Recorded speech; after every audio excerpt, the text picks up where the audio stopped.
لفظ ملیں گے، سیدہ پاک فرماتی ہیں او میرے نبی کے غلاموں، میں نے یہ رنگ بھی دیکھا ہے کہ حضور نے اتنا کھڑے رہے، اتنا قیام کیا، اتنا قیام کیا کہ مقدس پیروں میں ورم آ گئے، سوج گئے پیر۔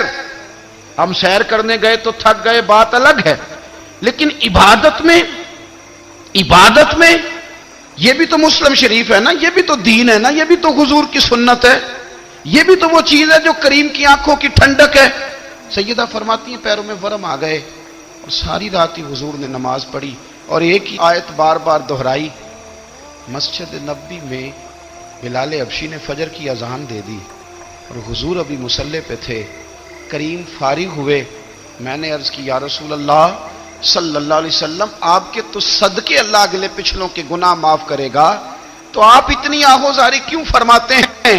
آپ تو شفیع ہیں، آپ تو انبیاء کے امام ہیں۔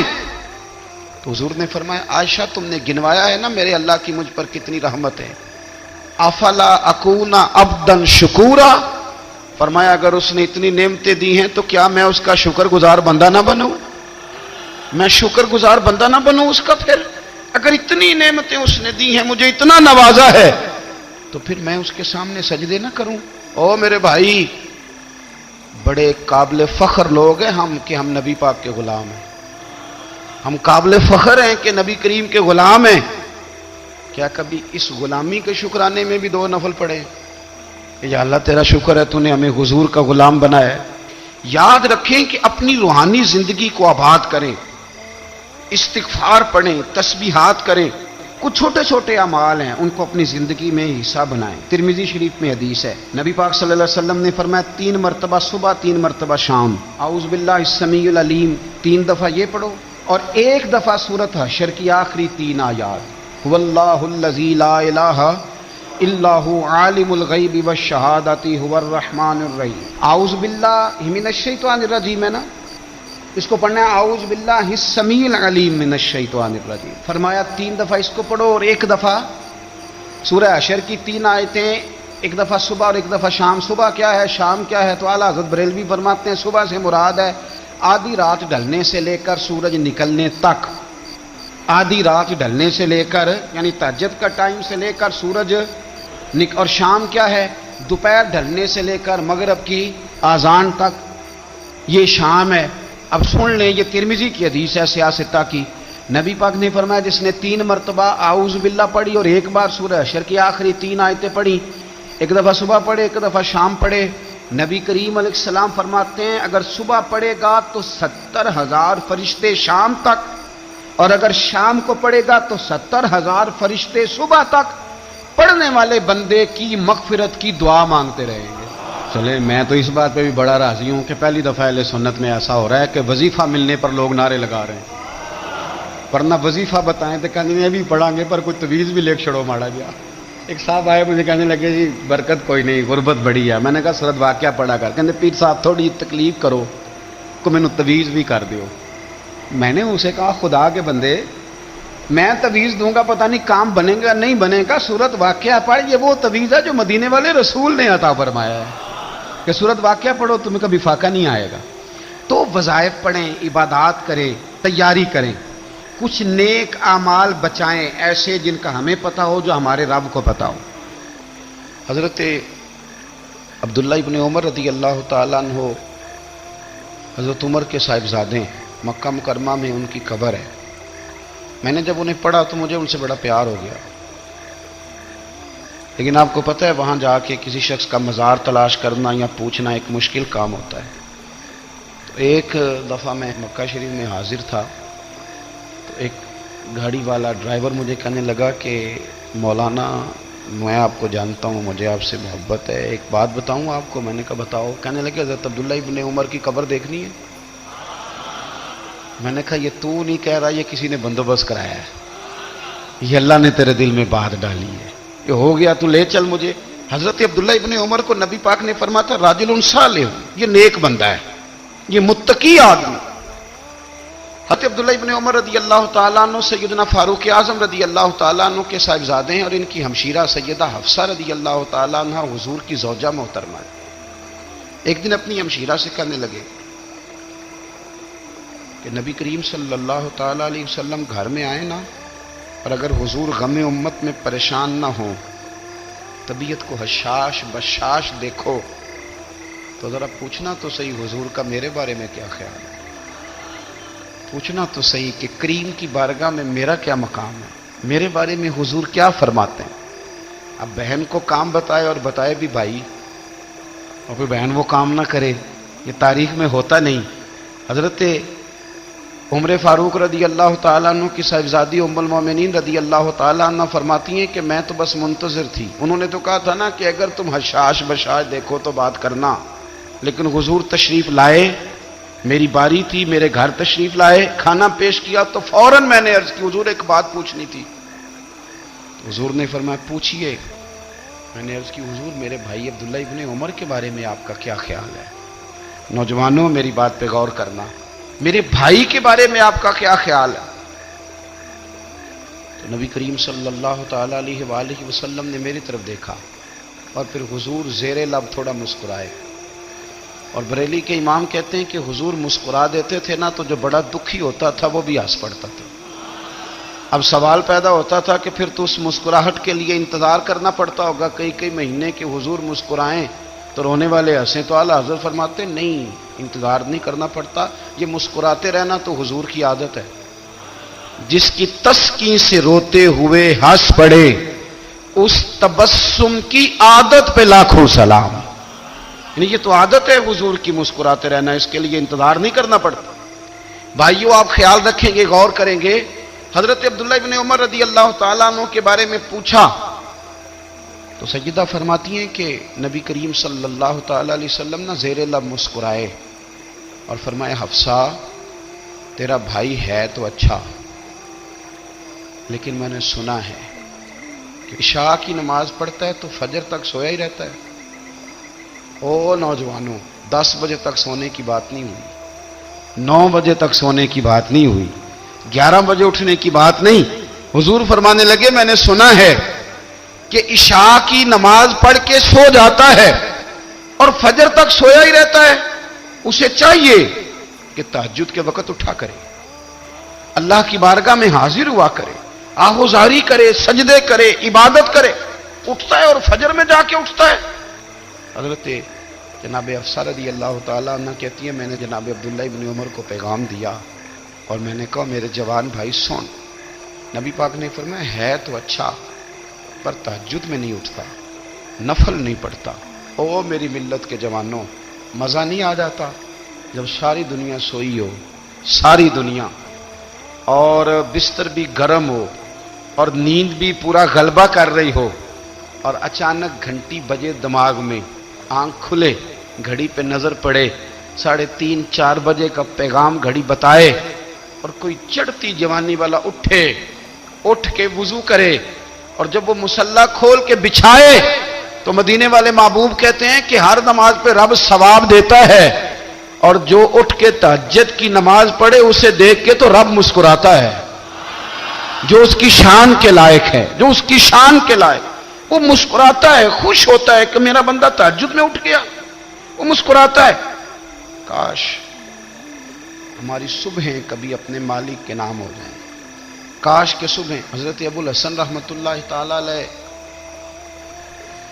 حضرت معاذ ابن جبل رضی اللہ تعالیٰ عنہ کے پاس بیٹھا کرتے تھے، فرماتے ہیں ان سے جو پیار بڑھا تو پھر میرا مصلی سے بھی بڑھ گیا۔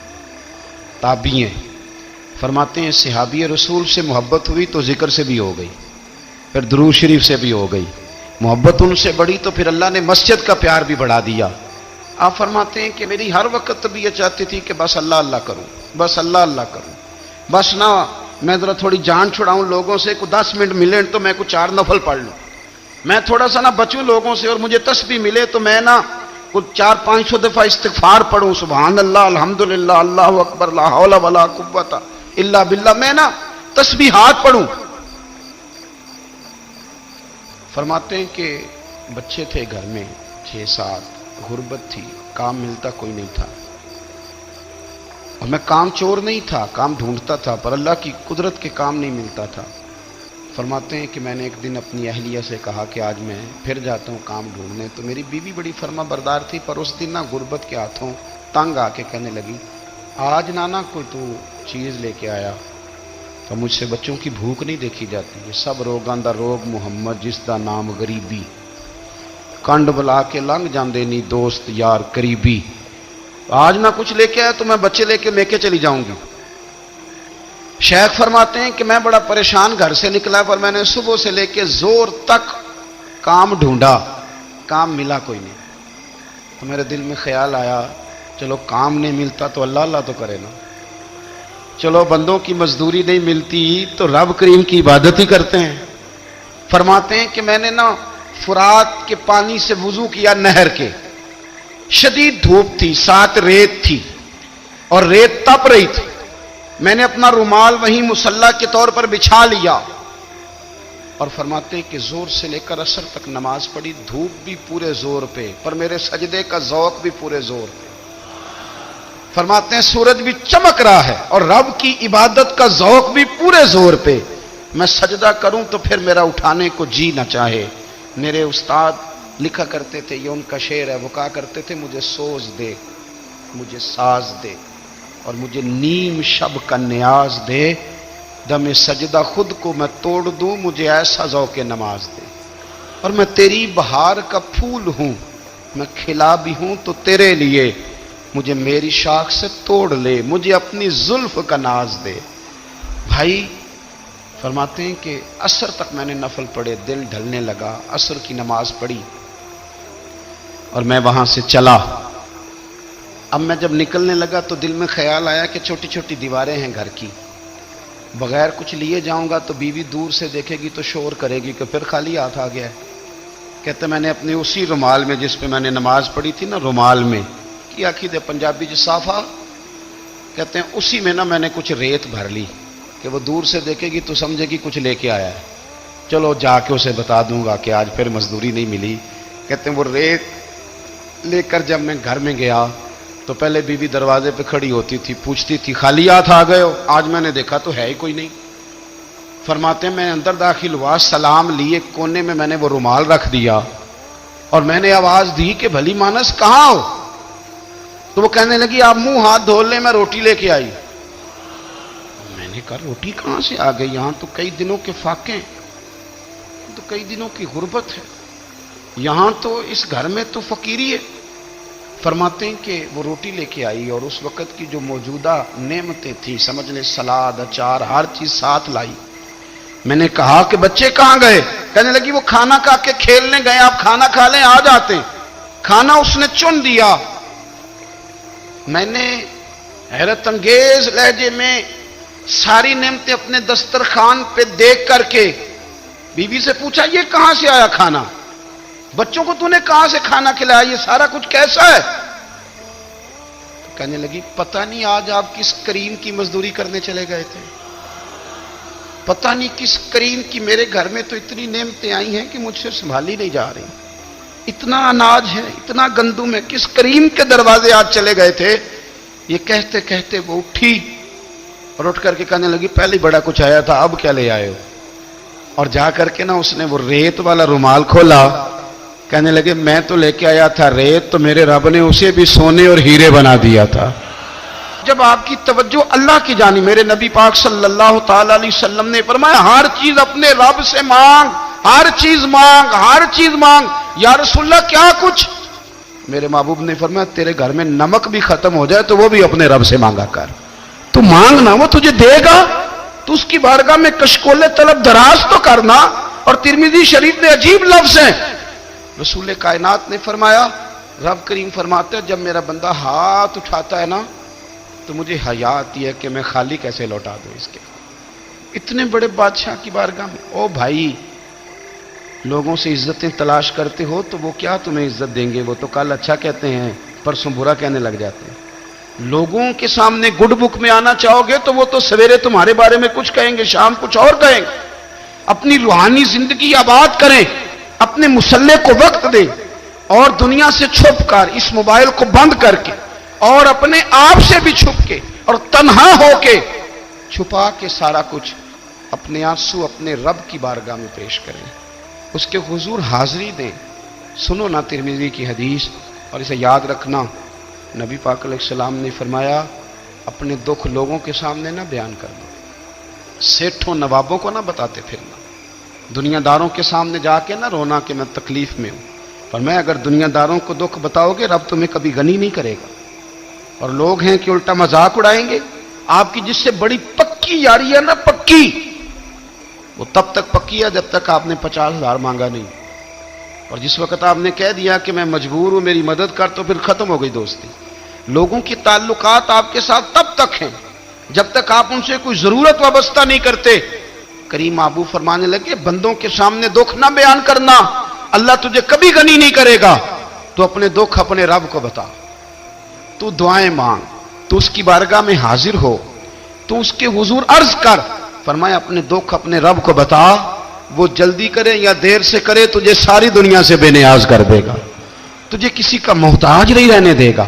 اپنے مسلح کو، اپنی دعاؤں، ایک بزرگ فرماتے ہیں میں نے دعا مانگنے کا طریقہ اپنی بیوی سے سیکھا۔ دعا مانگنے کا طریقہ اپنی، سیکھنے والے تو اپنے بچوں سے بھی سیکھ لیتے ہیں، سیکھنے والے تو ہر ایک سے سیکھتے ہیں۔ وہ کہتے ہیں میں نے دعا مانگنے کا سلیقہ اپنی بیوی سے سیکھا ہے۔ حضرت وہ کس طرح؟ فرمانے لگے میری بیوی نے نا مجھے کوئی کام بتایا، کچھ پیسوں کی ضرورت کے لیے کہا، تو میں نے اسے کہا کہ بھئی ابھی میرے پاس نہیں ہے، کچھ دنوں میں آتے ہیں تو میں دے دوں گا۔ عورتوں کی عادت ہوتی ہے وہ بار بار یاد کراتی ہیں، 2-4 دنوں کے بعد پھر اس نے کہا حضرت وہ میں نے کہا تھا کچھ پیسے، میں نے اسے کہا کہ ابھی میرے پاس نہیں ہے، کچھ دنوں میں ملتے ہیں تو میں تمہیں دے دوں گا۔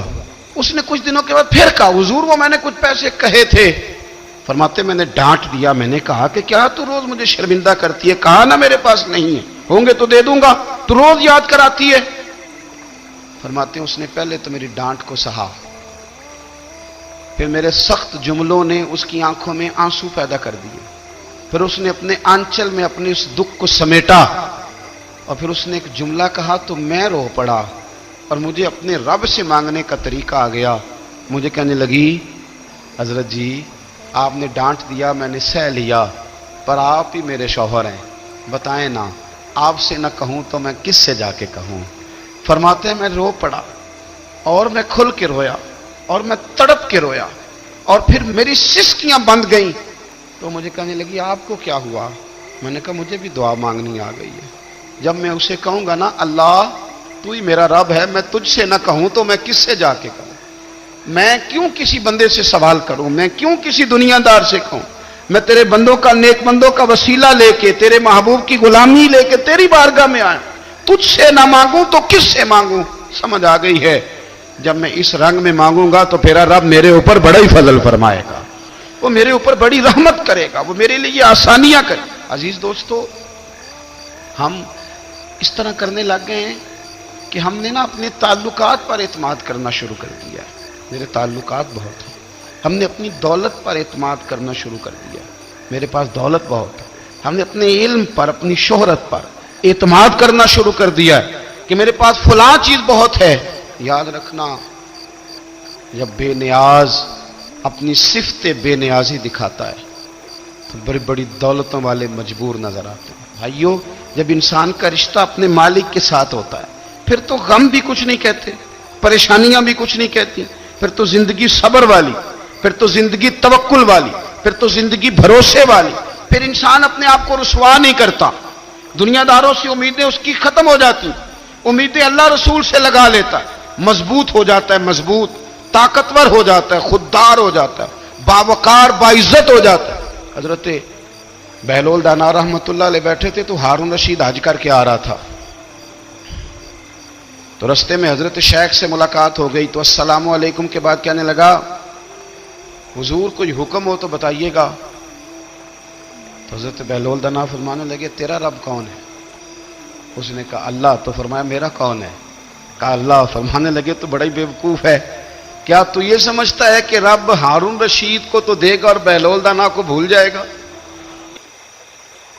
23 سال حضور کو وقت ملا، مختصر وقت ظاہراً تبلیغ کرنے کے لیے، پوری دنیا میں دین بھی پھیلانا ہے، گھر میں 11 ازواج ہیں، 4 بیٹیاں ہیں، ان کی اولادیں، سارے کام کاج بھی دیکھنے ہیں، لیکن سیدہ طیبہ طاہرہ حضرت عائشہ صدیقہ رضی اللہ تعالیٰ عنہ فرماتی ہیں سارا دن تبلیغ کرتے، ہر غلام کے دکھ سنتے، گھر میں آتے تو اپنے گھر والوں کا خیال کرتے، کام میں ہمارا ہاتھ بٹاتے، قربان جاؤں کہتی ہیں زمانہ سارا سو جاتا لیکن آمنہ کے لال مصلی بچھا لیتے۔ دنیا سو گئی، ساری سب سو گئے، جو خدام تھے، وہ جو غلام تھے وہ سو گئے۔ صحیح مسلم میں لفظ ملیں گے، سیدہ پاک فرماتی ہیں او میرے نبی کے غلاموں، میں نے یہ رنگ بھی دیکھا ہے کہ حضور نے اتنا کھڑے رہے، اتنا قیام کیا، اتنا قیام کیا کہ مقدس پیروں میں ورم آ گئے، سوج گئے پیر۔ ہم سیر کرنے گئے تو تھک گئے، بات الگ ہے، لیکن عبادت میں یہ بھی تو مسلم شریف ہے نا، یہ بھی تو دین ہے نا، یہ بھی تو حضور کی سنت ہے، یہ بھی تو وہ چیز ہے جو کریم کی آنکھوں کی ٹھنڈک ہے۔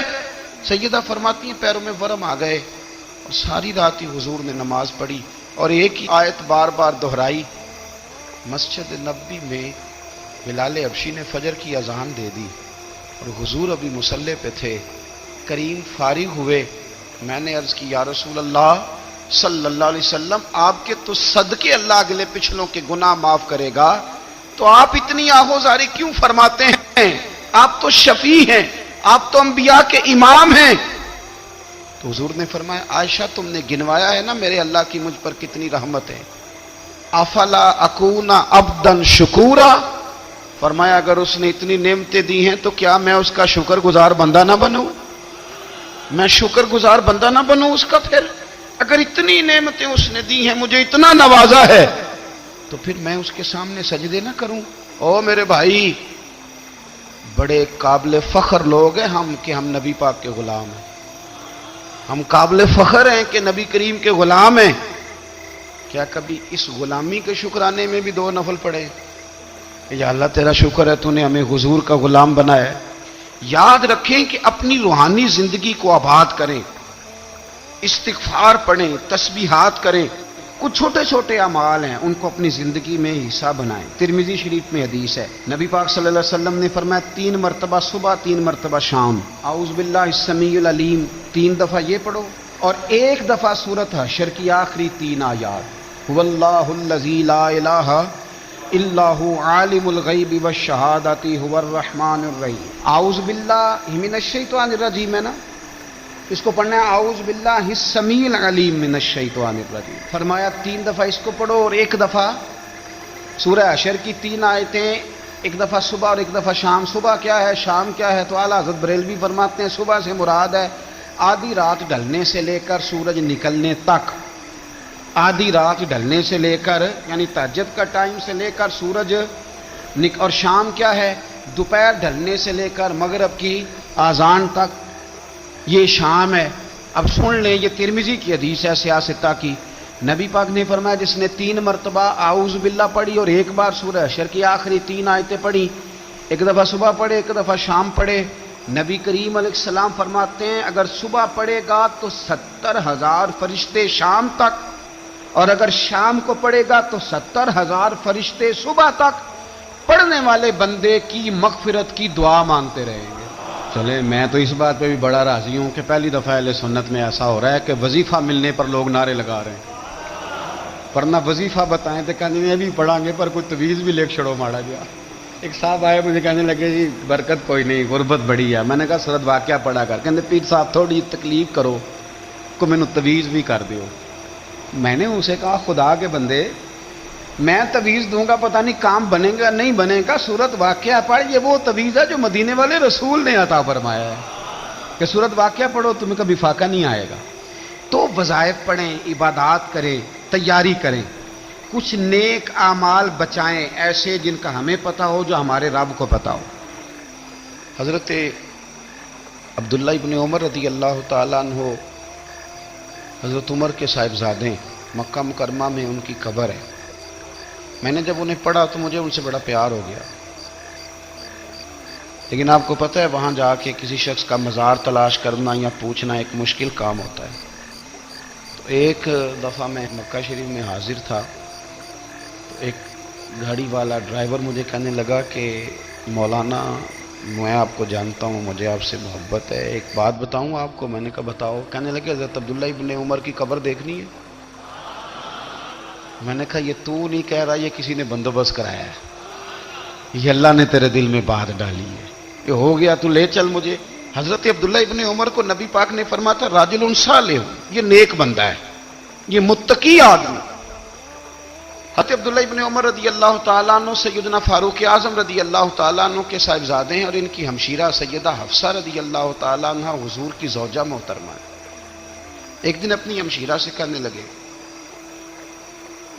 کہ نبی کریم صلی اللہ تعالیٰ علیہ وسلم گھر میں آئے نا، اور اگر حضور غم امت میں پریشان نہ ہوں، طبیعت کو حشاش بشاش دیکھو، تو ذرا پوچھنا تو صحیح حضور کا میرے بارے میں کیا خیال ہے، پوچھنا تو صحیح کہ کریم کی بارگاہ میں میرا کیا مقام ہے، میرے بارے میں حضور کیا فرماتے ہیں۔ اب بہن کو کام بتائے، اور بتائے بھی بھائی، اور کوئی بہن وہ کام نہ کرے، یہ تاریخ میں ہوتا نہیں۔ حضرت عمر فاروق رضی اللہ تعالیٰ عنہ کی صاحبزادی ام المومنین رضی اللہ تعالیٰ عنہ فرماتی ہیں کہ میں تو بس منتظر تھی، انہوں نے تو کہا تھا نا کہ اگر تم حشاش بشاش دیکھو تو بات کرنا، لیکن حضور تشریف لائے، میری باری تھی، میرے گھر تشریف لائے، کھانا پیش کیا تو فوراً میں نے عرض کی حضور ایک بات پوچھنی تھی۔ حضور نے فرمایا پوچھئے۔ میں نے عرض کی حضور میرے بھائی عبداللہ ابن عمر کے بارے میں آپ کا کیا خیال ہے؟ نوجوانوں میری بات پہ غور کرنا، میرے بھائی کے بارے میں آپ کا کیا خیال ہے؟ تو نبی کریم صلی اللہ تعالیٰ علیہ وآلہ وسلم نے میری طرف دیکھا، اور پھر حضور زیر لب تھوڑا مسکرائے، اور بریلی کے امام کہتے ہیں کہ حضور مسکرا دیتے تھے نا تو جو بڑا دکھی ہوتا تھا وہ بھی ہنس پڑتا تھا۔ اب سوال پیدا ہوتا تھا کہ پھر تو اس مسکراہٹ کے لیے انتظار کرنا پڑتا ہوگا کئی مہینے کہ حضور مسکرائیں تو رونے والے ہنسیں، تو اعلیٰ حضرت فرماتے نہیں، انتظار نہیں کرنا پڑتا، یہ مسکراتے رہنا تو حضور کی عادت ہے۔ جس کی تسکین سے روتے ہوئے ہنس پڑے، اس تبسم کی عادت پہ لاکھوں سلام۔ یعنی یہ تو عادت ہے حضور کی مسکراتے رہنا، اس کے لیے انتظار نہیں کرنا پڑتا۔ بھائیو آپ خیال رکھیں گے، غور کریں گے، حضرت عبداللہ ابن عمر رضی اللہ تعالیٰ عنہ کے بارے میں پوچھا تو سیدہ فرماتی ہیں کہ نبی کریم صلی اللہ تعالیٰ علیہ وسلم نہ زیر لب مسکرائے اور فرمایا حفصہ تیرا بھائی ہے تو اچھا، لیکن میں نے سنا ہے کہ عشاء کی نماز پڑھتا ہے تو فجر تک سویا ہی رہتا ہے۔ او نوجوانوں، 10 بجے تک سونے کی بات نہیں ہوئی، 9 بجے تک سونے کی بات نہیں ہوئی، 11 بجے اٹھنے کی بات نہیں۔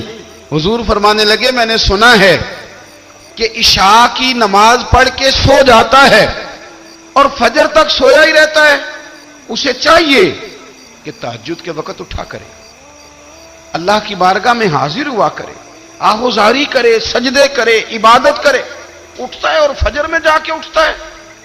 حضرت جناب حفصہ رضی اللہ تعالیٰ عنہ کہتی ہے میں نے جناب عبداللہ ابن عمر کو پیغام دیا اور میں نے کہا میرے جوان بھائی سن، نبی پاک نے فرمایا ہے تو اچھا پر تہجد میں نہیں اٹھتا، نفل نہیں پڑھتا۔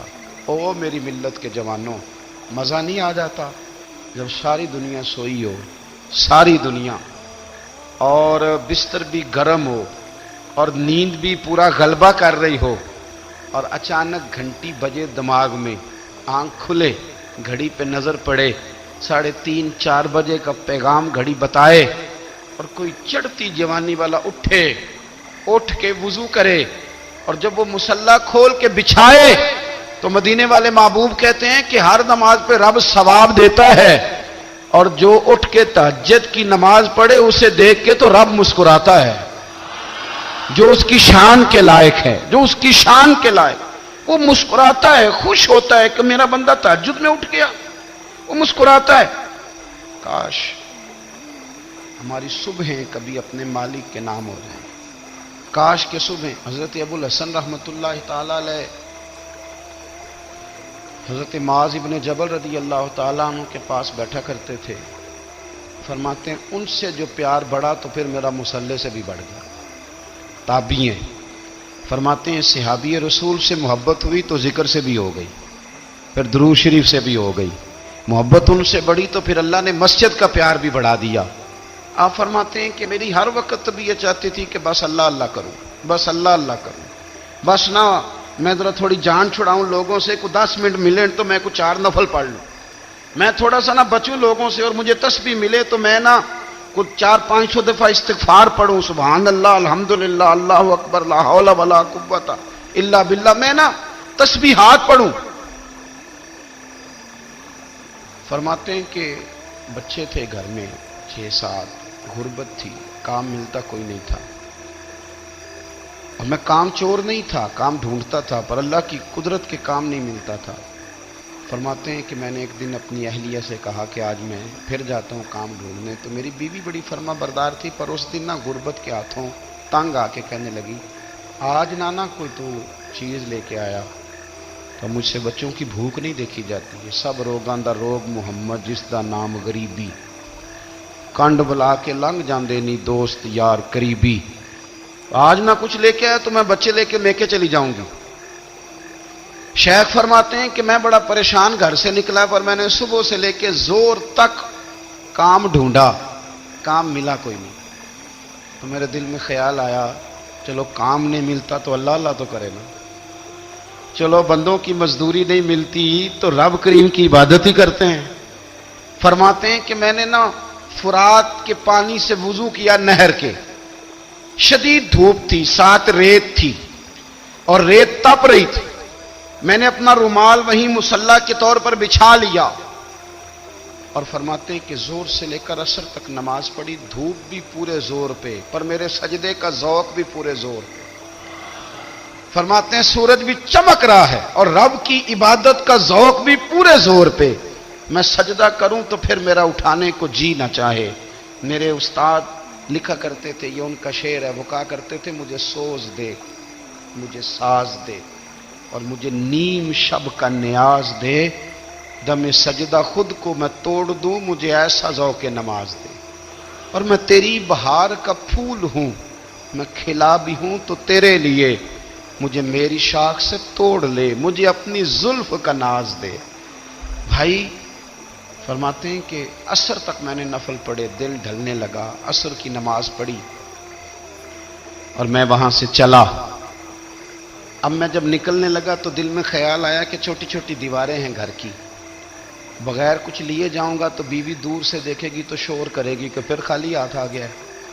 کہتے میں نے اپنی اسی رومال میں جس پہ میں نے نماز پڑھی تھی نا, رومال میں کی آخی دے پنجابی جو صافہ کہتے ہیں, اسی میں نا میں نے کچھ ریت بھر لی کہ وہ دور سے دیکھے گی تو سمجھے گی کچھ لے کے آیا ہے, چلو جا کے اسے بتا دوں گا کہ آج پھر مزدوری نہیں ملی.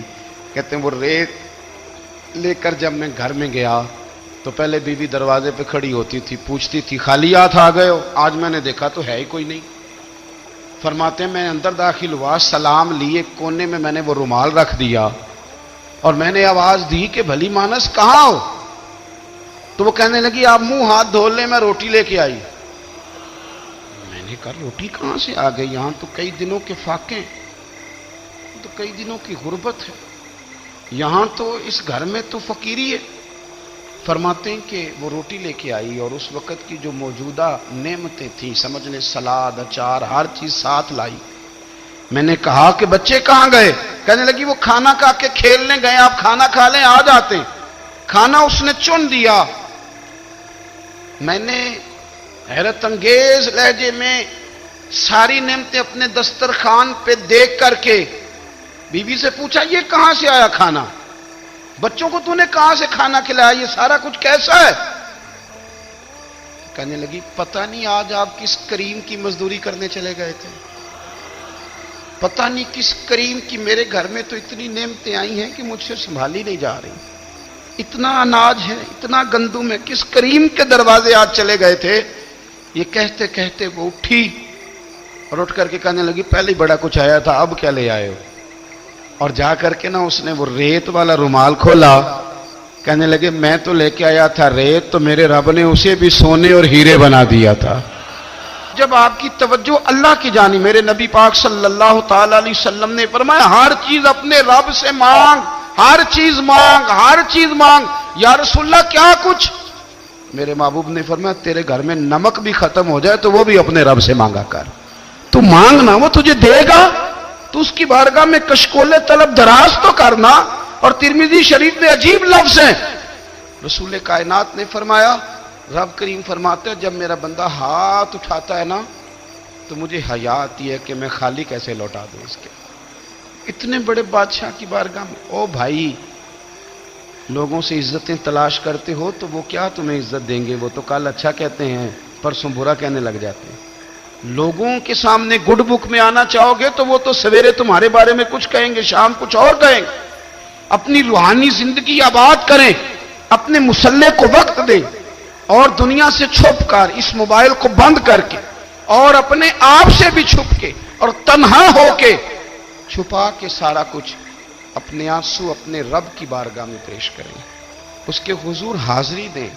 سنو نا ترمذی کی حدیث, اور اسے یاد رکھنا, نبی پاک علیہ السلام نے فرمایا اپنے دکھ لوگوں کے سامنے نہ بیان کرنا, سیٹھوں نوابوں کو نہ بتاتے پھرنا, دنیا داروں کے سامنے جا کے نہ رونا کہ میں تکلیف میں ہوں.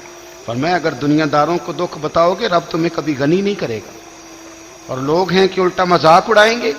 آپ کی جس سے بڑی پکی یاری ہے نا, پکی, وہ تب تک پکی ہے جب تک آپ نے 50,000 مانگا نہیں. اور جس وقت آپ نے کہہ دیا کہ میں مجبور ہوں میری مدد کر, تو پھر ختم ہو گئی دوستی. لوگوں کی تعلقات آپ کے ساتھ تب تک ہیں جب تک آپ ان سے کوئی ضرورت وابستہ نہیں کرتے. کریم محبوب فرمانے لگے بندوں کے سامنے دکھ نہ بیان کرنا, اللہ تجھے کبھی غنی نہیں کرے گا. تو اپنے دکھ اپنے رب کو بتا, تو دعائیں مانگ, تو اس کی بارگاہ میں حاضر ہو, تو اس کے حضور عرض کر. فرمایا اپنے دکھ اپنے رب کو بتا, وہ جلدی کرے یا دیر سے کرے تجھے ساری دنیا سے بے نیاز کر دے گا, تجھے کسی کا محتاج نہیں رہنے دے گا. اپنے مسلح کو, اپنی دعاؤں. ایک بزرگ فرماتے ہیں میں نے دعا مانگنے کا طریقہ اپنی بیوی سے سیکھا. دعا مانگنے کا طریقہ اپنی, سیکھنے والے تو اپنے بچوں سے بھی سیکھ لیتے ہیں, سیکھنے والے تو ہر ایک سے سیکھتے ہیں. وہ کہتے ہیں میں نے دعا مانگنے کا سلیقہ اپنی بیوی سے سیکھا ہے. حضرت وہ کس طرح؟ فرمانے لگے میری بیوی نے نا مجھے کوئی کام بتایا, کچھ پیسوں کی ضرورت کے لیے کہا, تو میں نے اسے کہا کہ بھئی ابھی میرے پاس نہیں ہے, کچھ دنوں میں آتے ہیں تو میں دے دوں گا. عورتوں کی عادت ہوتی ہے وہ بار بار یاد کراتی ہیں. 2-4 دنوں کے بعد پھر اس نے کہا حضرت وہ میں نے کہا تھا کچھ پیسے, میں نے اسے کہا کہ ابھی میرے پاس نہیں ہے, کچھ دنوں میں ملتے ہیں تو میں تمہیں دے دوں گا.